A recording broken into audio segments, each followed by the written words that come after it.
दोस्तों, आज हम लोग भारतीय दार्शनिकों के शैक्षिक चिंतन को पढ़ेंगे। तो सबसे पहले हम लोग देखते हैं महात्मा गांधी को। गांधी जी का जन्म 2 अक्टूबर 1869 को काठियावाड़ के पोरबंदर नामक नगर में हुआ था। 13 वर्ष की आयु में गांधी जी का विवाह कस्तूरबा गांधी के साथ हुआ। गांधी जी वकालत करने इंग्लैंड गए। 1893 को गांधी जी कानूनी सलाहकार के रूप में दक्षिण अफ्रीका गए। 1917 में उन्होंने साबरमती आश्रम की स्थापना की। 1920 में असहयोग आंदोलन प्रारंभ किया और 1942 में भारत छोड़ो आंदोलन प्रारंभ किया। 31 जनवरी 1948 को नाथूराम गोडसे ने महात्मा गांधी को गोली मार दी। गांधी जी के जीवन दर्शन का आधार भारतीय आदर्शवाद है। गांधी जी के दर्शन को सर्वोदय दर्शन के नाम से जाना जाता है। इनका जीवन दर्शन गीता पर आधारित है। अब हम लोग गांधी जी का शैक्षिक चिंतन देख लेते हैं। महात्मा गांधी ने शिक्षा द्वारा मनुष्य को एकादश व्रत, कौन कौन से थे वो? सत्य, अहिंसा, ब्रह्मचर्य, आस्वाद, अस्तेय, अपरिग्रह, अभय, अस्पृश्यता निवारण, कायिक श्रम, सर्वधर्म समभाव और विनम्रता पालन पर बल दिया। शिक्षा का अर्थ उनकी नज़रों में क्या था? गांधी जी ने कहा, शिक्षा से मेरा तात्पर्य बालक और मनुष्य के शरीर, मस्तिष्क, आत्मा में पाए जाने वाले सर्वोत्तम गुणों का चहुमुखी विकास है। गांधी जी ने कहा, साक्षरता ना तो शिक्षा का अंत है और ना प्रारंभ। गांधी जी ने 3R रीडिंग, राइटिंग, अर्थमेटिक की शिक्षा को 3H हैंड, हेड, हार्ट की शिक्षा में बदल दिया। शिक्षा के उद्देश्य क्या थे? शारीरिक विकास, मानसिक व बौद्धिक विकास, सर्वोदय समाज की स्थापना, व्यावसायिक विकास, आध्यात्मिक विकास, नागरिकता का विकास। वो कौन कौन से शिक्षण विधि के समर्थक थे? अनुकरण विधि, क्रिया विधि, मौखिक विधि, संबंध विधि, श्रवण मनन निध्यासन विधि। गांधी जी ने प्रभावात्मक अनुशासन पर बल दिया। शिक्षक शिक्षार्थी के विषय में उनका मत था, शिक्षक को छात्र के लिए पिता, मित्र और पद प्रदर्शक के रूप में कार्य करना चाहिए। शिक्षार्थी को उन्होंने शिक्षा की प्रक्रिया का केंद्र माना। विद्यालय, उन्होंने कहा, विद्यालय ऐसी कर्मशालाएं हुए जहां शिक्षक सेवा भाव से शिक्षण कार्य करें। विद्यालय को वो सामुदायिक केंद्र बनाने पर बल देते थे। अक्टूबर 1937 में वर्धा में एक सम्मेलन आयोजित किया। इसमें गांधी जी ने बेसिक शिक्षा की रूपरेखा प्रस्तुत की, जो निम्न प्रकार है। 7 से 14 वर्ष आयु वर्ग के सभी बच्चों के लिए निःशुल्क व अनिवार्य प्राथमिक शिक्षा। शिक्षा का माध्यम मातृभाषा हो। शिक्षा हस्त कौशलों पर आधारित हो। शिक्षा छात्रों को आत्मनिर्भर बनाए। बेसिक शिक्षा की पाठ्यचर्या, गांधी जी ने क्रिया प्रधान पाठ्यक्रम का सुझाव दिया, जिसमें निम्न विषय थे: हस्तकौशल व उद्योग, मातृभाषा, हिंदुस्तानी, व्यवहारिक गणित, सामाजिक विज्ञान, सामान्य विज्ञान, संगीत, चित्रकला, स्वास्थ्य विज्ञान व आचरण की शिक्षा। बेसिक शिक्षा शिक्षण पद्धति में महात्मा गांधी ने कहा, लिखने से पहले पढ़ना सिखाया जाए और वर्णमाला के अक्षर सीखने से पहले ड्राइंग सिखाई जाए। बेसिक शिक्षा योजना में अध्यापन की समय सारणी 5 घंटे 30 मिनट थी। हस्तकौशल के लिए 3 घंटे 20 मिनट, संगीत, चित्रकला, गणित के लिए 40 मिनट, मातृभाषा के लिए 40 मिनट, सामाजिक अध्ययन, सामान्य विज्ञान के लिए 30 मिनट, शारीरिक प्रशिक्षण के लिए 10 मिनट और मध्य अवकाश 10 मिनट का। गांधी जी ने इस पाठ्यक्रम में अंग्रेजी भाषा और धार्मिक शिक्षा को कोई स्थान नहीं दिया। बेसिक शिक्षा के हम गुण देख लेते हैं। आत्मनिर्भर योजना, मनुष्य के सर्वांगीण विकास पर बल, वास्तविक जीवन की तैयारी, क्रिया प्रधान शिक्षण विधि, शिक्षा का माध्यम मातृभाषा, समस्त ज्ञान व क्रियाओं में एकीकरण। बेसिक शिक्षा के दोष देख लेते हैं। अपूर्ण योजना, उच्च शिक्षा से संबंध का अभाव, हस्त कौशलों पर अत्यधिक बल, कच्चे माल की बर्बादी, धार्मिक शिक्षा का अभाव और शक्ति का अपव्यय। श्री MS पटेल ने कहा था, गांधी जी का शिक्षा दर्शन अपनी योजना में प्रकृतिवादी, उद्देश्यों में आदर्शवादी और अपनी कार्य पद्धति में प्रयोजनवादी है। हम गांधी जी की प्रमुख रचनाएं देख लेते। सत्य के साथ मेरे प्रयोग, हिंद स्वराज, दक्षिण अफ्रीका के सत्याग्रह का इतिहास, गीता माता आदि। हम स्वामी विवेकानंद के बारे में जान लेते हैं। इनका जन्म कोलकाता के एक बंगाली कायस्थ परिवार में 12 जनवरी 1863 को हुआ। इनके पिता श्री विश्वनाथ दत्त कोलकाता के उच्च न्यायालय में वकील थे। इनकी माता भुवनेश्वरी देवी धर्मपरायण एवं परोपकारी महिला थीं। स्वामी विवेकानंद श्री रामकृष्ण परमहंस के शिष्य थे। स्वामी विवेकानंद वेदांत दर्शन को मानते थे। वह अद्वैत वेदांत के समर्थक थे। इनके दर्शन को नव वेदांत कहा गया। स्वामी विवेकानंद ने रामकृष्ण मिशन की स्थापना की। इनकी मृत्यु 4 जुलाई 1902 में हो गई। विवेकानंद का शैक्षिक चिंतन हम लोग देख लेते हैं। शिक्षा का अर्थ, शिक्षा मनुष्य की अंतर्निहित पूर्णता की अभिव्यक्ति है। उन्होंने कहा था, हमें ऐसी शिक्षा चाहिए जिसके द्वारा चरित्र का गठन हो, बुद्धि का विकास हो और मनुष्य स्वावलंबी बने। इस प्रकार की शिक्षा को यह मनुष्य के निर्माण की शिक्षा कहते थे। पाठ्यक्रम, इन्होंने विस्तृत पाठ्यक्रम का विधान प्रस्तुत किया। शारीरिक विकास हेतु खेलकूद, व्यायाम, यौगिक क्रियाएं, मानसिक व बौद्धिक विकास हेतु भाषा, कला, संगीत, इतिहास, भूगोल, राजनीति शास्त्र, अर्थशास्त्र, गणित और विज्ञान। आध्यात्मिक विकास हेतु साहित्य, धर्म, दर्शन, नीति शास्त्र, भजन, कीर्तन, सत्संग। व्यावसायिक विकास हेतु मातृभाषा, अंग्रेजी भाषा, भौतिक विज्ञान, कृषि विज्ञान, तकनीकी और उद्योग कौशल। इनकी शिक्षण विधियां देख लेते हैं। चित्त की वृत्तियों को योग द्वारा निरोध करना, मन को केंद्रीकरण विधि द्वारा विकसित करना, व्याख्यान, तर्क, विचार विमर्श, स्वानुभव, रचनात्मक कार्य एवं उपदेश, शिक्षक के गुणों का अनुकरण करना एवं निर्देशन एवं परामर्श विधि। इन्होंने भी आत्म अनुशासन पर बल दिया। शिक्षक, इनके अनुसार शिक्षक एक मित्र व पथ प्रदर्शक होना चाहिए। बालक, स्वामी जी बालक को शिक्षा का केंद्र बिंदु मानते थे तथा भौतिक और आध्यात्मिक सभी प्रकार के ज्ञान का भंडार मानते थे। विद्यालय, यह गुरुकुल प्रणाली के समर्थक थे। इनके अनुसार विद्यालय का वातावरण शुद्ध होना चाहिए। इनकी प्रमुख रचनाएं देख लेते हैं। राजयोग, प्रेम योग, कर्मयोग, ज्ञान योग, धर्म विज्ञान, हिंदू धर्म, वर्तमान भारत और शिक्षा, प्रैक्टिकल वेदांत, धर्म रहस्य आदि। हम लोग रविन्द्रनाथ टैगोर के विषय में थोड़ा जान लेते हैं। इनका जन्म 6 मई 1861 में कोलकाता के एक शिक्षित धनी परिवार में हुआ। इनके पिता देवेंद्र नाथ टैगोर थे। उपनिषद का इनके जीवन पर गहरा प्रभाव पड़ा। इनके दार्शनिक चिंतन को विश्व बोध दर्शन कहते हैं।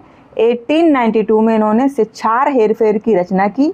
1901 में इन्होंने बोलपुर के निकट शांति निकेतन की स्थापना की। 22 सितंबर 1921 को शांति निकेतन का नाम बदलकर विश्व भारती रख दिया गया। 7 अगस्त 1941 को इनकी मृत्यु हो गई। टैगोर का शैक्षिक चिंतन देख लेते हैं। शिक्षा का अर्थ, सर्वोच्च शिक्षा वह है जो हमारे जीवन और समस्त सृष्टि के बीच समरसता स्थापित करे। शिक्षा की पाठ्यचर्या प्रकृतिवाद के समर्थक थे तथा क्रिया प्रधान पाठ्यक्रम को महत्व देते थे। इनके पाठ्यक्रम का स्वरूप निम्न था। विषय, मातृभाषा, संस्कृत, अंग्रेजी, इतिहास, भूगोल, प्रकृति अध्ययन, विज्ञान, कला और संगीत। उपयोगी क्रियाओं में इन्होंने बागवानी, कृषि, क्षेत्रीय अध्ययन, भ्रमण, विभिन्न वस्तुओं का संग्रह और प्रयोगशाला कार्य बताए। अन्य क्रियाओं के अंतर्गत खेलकूद, नाटक, संगीत, नृत्य, मौलिक रचना, ग्रामोत्थान और समाज सेवा का कार्य बताया। शिक्षण विधियां, निम्न शिक्षण विधियों के समर्थक थे। मौखिक विधि, स्वाध्याय विधि, विश्लेषण संश्लेषण विधि, क्रिया विधि, प्रयोग विधि। अनुशासन, इन्होंने आत्म अनुशासन पर बल दिया। शिक्षक को ज्ञान संयमी और बच्चों के प्रति समर्पित होना चाहिए। शिक्षार्थी, यह शिक्षार्थी के व्यक्तित्व का आदर करते थे और उनके अनुसार शिक्षार्थियों के अनुकूल ही शिक्षा की व्यवस्था करनी चाहिए। विद्यालय, इनके अनुसार विद्यालय नगर के कोलाहल से दूर प्रकृति के सुरमय गोद में स्थित होने चाहिए। इन्होंने प्राचीन भारतीय आदर्श वसुधैव कुटुंबकम को आधुनिक आदर्श अंतर्राष्ट्रीय सद्भाव के रूप में प्रस्तुत किया। शिक्षा से संबंधित इनकी प्रमुख रचनाएं देख लेते हैं। शिक्षार हेरफेर, हिंदू विश्वविद्यालय, धर्म शिक्षा, शिक्षा विधि, स्त्री शिक्षा, my school, Visva Bharati, Sriniketan, ideal of education, शिक्षा सार कथा, my educational mission, to the students, शिक्षा और संस्कृति, गुरुकुल कांगड़ी, गीतांजलि, गोरा, अमार सोनार बांग्ला। डॉक्टर मुखर्जी के शब्दों में टैगोर आधुनिक भारत में शैक्षिक पुनरुत्थान के सबसे बड़े पैगंबर थे। हम अरविंद घोष को देख लेते हैं। अरविंद घोष का जन्म 15 अगस्त 1872 को कोलकाता के एक संपन्न परिवार में हुआ था। इनके पिता श्री कृष्णाघन घोष कलकत्ता के प्रसिद्ध डॉक्टर थे। श्री अरविंद गीता के अनन्य भक्त थे। इन्होंने गीता के कर्म योग और ध्यान योग की वैज्ञानिक व्याख्या की। इनके दर्शन को सर्वांग योग दर्शन कहते हैं। पांडिचेरी में इन्होंने अरविंद आश्रम की स्थापना की। 5 दिसंबर 1950 को इनकी मृत्यु हो गई। अरविंद के शैक्षिक चिंतन को हम लोग देख लेते हैं। इनके शिक्षा संबंधी विचार मुख्य रूप से उनकी 2 पुस्तकों नेशनल सिस्टम ऑफ एजुकेशन और ऑन एजुकेशन में प्रकट हुए। शिक्षा का अर्थ इनके अनुसार क्या था? शिक्षा मानव के मस्तिष्क और आत्मा की शक्तियों का निर्माण करती है और उनमें ज्ञान, चरित्र और संस्कृति को जागृत करती है। शिक्षा के इन्होंने निम्न उद्देश्य बताए: भौतिक विकास का उद्देश्य, प्राणी विकास का उद्देश्य, मानसिक विकास का उद्देश्य, अंतरात्मिक विकास का उद्देश्य, आध्यात्मिक विकास का उद्देश्य। शिक्षा की पाठचर्या: बालक के पूर्ण विकास हेतु शिक्षा के विभिन्न स्तरों पर पाठ्यक्रम के अंतर्गत निम्नलिखित विषयों को सम्मिलित किया। प्राथमिक स्तर पर इन्होंने मातृभाषा, अंग्रेजी, फ्रेंच, सामान्य विज्ञान, गणित, सामाजिक अध्ययन, चित्रकला, खेलकूद, व्यायाम, बागवानी व कीर्तन को सम्मिलित किया। माध्यमिक स्तर पर मातृभाषा, अंग्रेजी, फ्रेंच, गणित, भौतिक विज्ञान, रसायन विज्ञान, जंतु विज्ञान, वनस्पति विज्ञान, स्वास्थ्य विज्ञान, भूगर्भ विज्ञान, सामाजिक अध्ययन, चित्रकला, खेलकूद, व्यायाम, बागवानी, कृषि, शिल्प, भजन कीर्तन, ध्यान योग को सम्मिलित किया।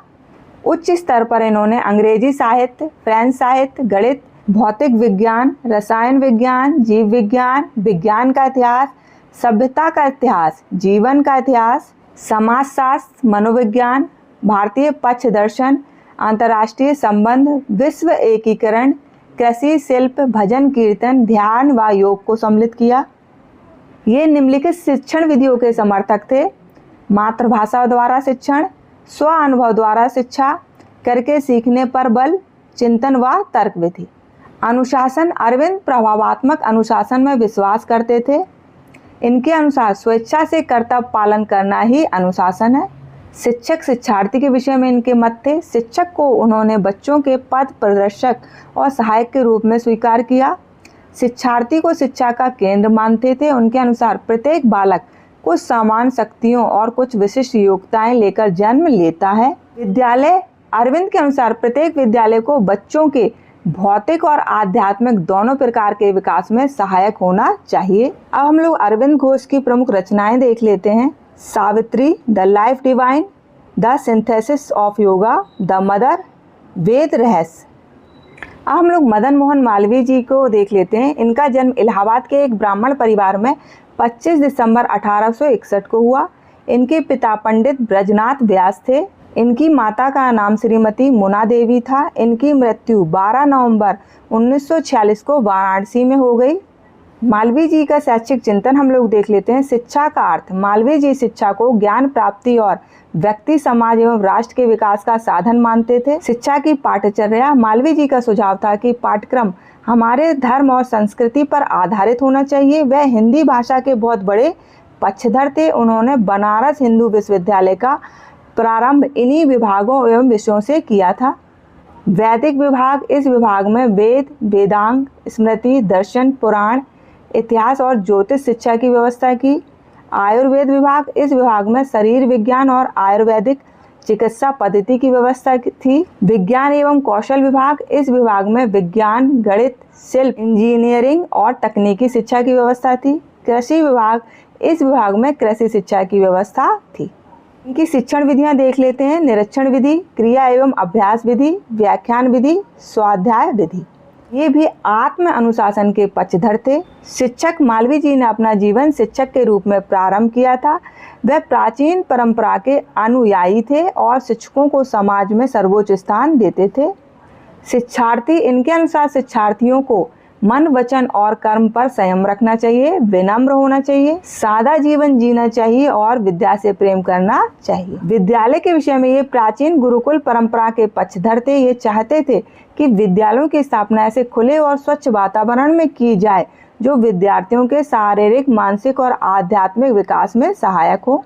मदन मोहन मालवीय जी के लेख, भाषण और पत्र हम देख लेते हैं।